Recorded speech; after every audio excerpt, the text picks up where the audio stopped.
Welcome to the Michigan Golfer Show. Join us each week as we explore the people, the places, and the events that shape our great game.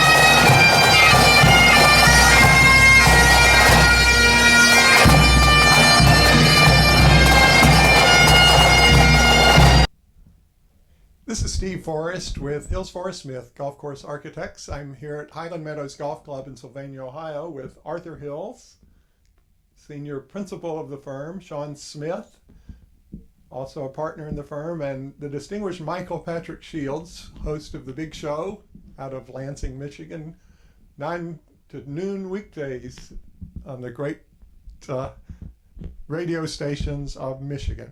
We're here really to celebrate Arthur Hills, his legacy of over 50 years. He's over 90 years old. He's 90 years old now, and we're going to talk a little bit today about a special time that we had as members of his firm.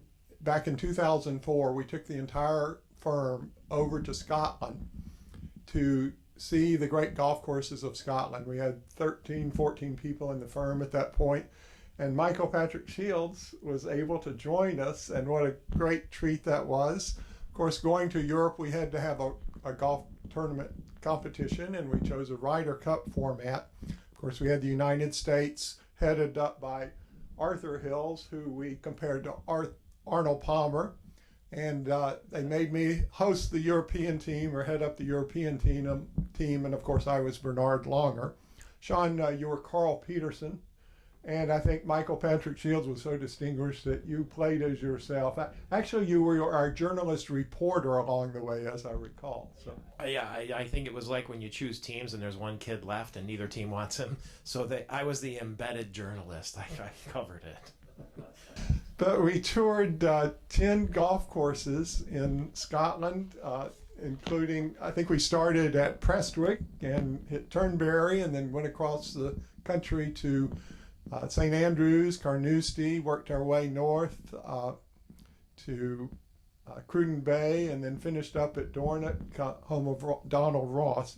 Arthur, what a great treat it was for you to take your entire office to Scotland, and thank you for that, first of all. And what's your recollection of that adventure?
Well, Michael, I remember very clearly that the European team took day one, I think 4-2. And I remember you went back to your hotel room and wrote a full report right up on the events of the day's matches. It was just wonderful. And your talent was, I mean, you'd shown your talent prior to that, but that was just really, I don't know if you remember that or not, but you wrote it up and just added so much flavor and fun to the outing. I don't know what memories you would have of the evenings or the golf courses? What's special to you about that trip?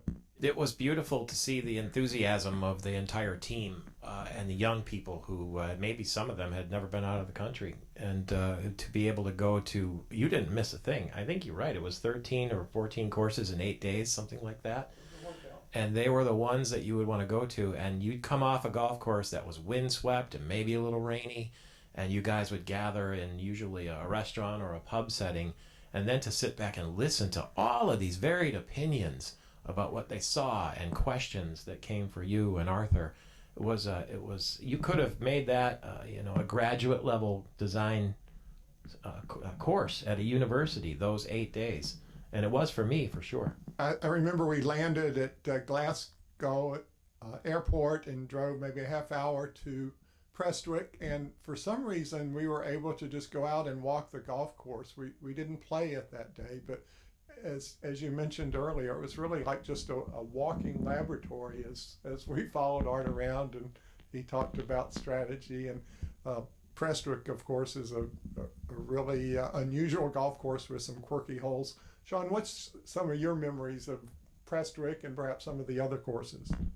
Well, I think the thing that really stands out to me is, we were tremendously thankful for the opportunity. I mean, at that time there were probably 7 or 8 guys that were all in their early 20s, and we had some other little bit older guys, but we just had a wonderful group of guys. I think there was 12 or 13 of us, and the opportunity to go to the home of golf and see those golf courses and experience them was just tremendous. Obviously many of us had grown up playing golf in the United States. You're used to parkland golf courses, but to get to experience the links golf courses and understand the value of where the game came from and where most of those design standards and ideas originated was really, really neat. And then beyond that, the diversity that we had in those courses was really neat.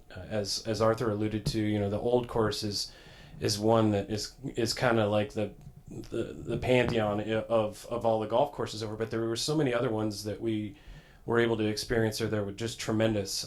North Berwick with their stone walls and the quirky little holes at North Berwick, but then you go to a place like Cruden Bay and the topography is so much more dynamic compared to some of the more flat lower land links courses, and those were it's just a really neat experience getting to see those golf courses and see how they play and specifically I remember one. I don't remember the exact hole, but we were playing. I think it was Kingsbarn, and I hit a tee shot, and there was a bunker that was about halfway between my tee shot landed and the green, but it was 100 yards out from where I was, and it was completely between shots. And I remember walking down there, kind of scratching my head, going, "Why on earth would that bunker be there?" And then it dawned on me that my next shot was dead into the teeth of the wind, about a 3-club wind. I was hitting a little knockdown 2-iron, just trying to skirt it over the top of that bunker so that I could run it up onto the green. And it dawned on me that tomorrow the winds might be coming from the other direction, and that bunker's going to be in play for your tee shot. So, it just kind of opened your eyes how fast things ran, and when the wind starts getting up, how dramatically different those golf courses play than many of the golf courses in the United States. And getting to experience that with the group of guys that we had and with you and Arthur was just a highlight of my career, and it was a lot of fun. Speaking of fun in a group of guys, Mr. Hills, you had, 12 or 14 staff members. Was there a bed check at night? Did you have to look after everybody so there was no bailing of anybody out or anything like that? I will attest there was no bed check.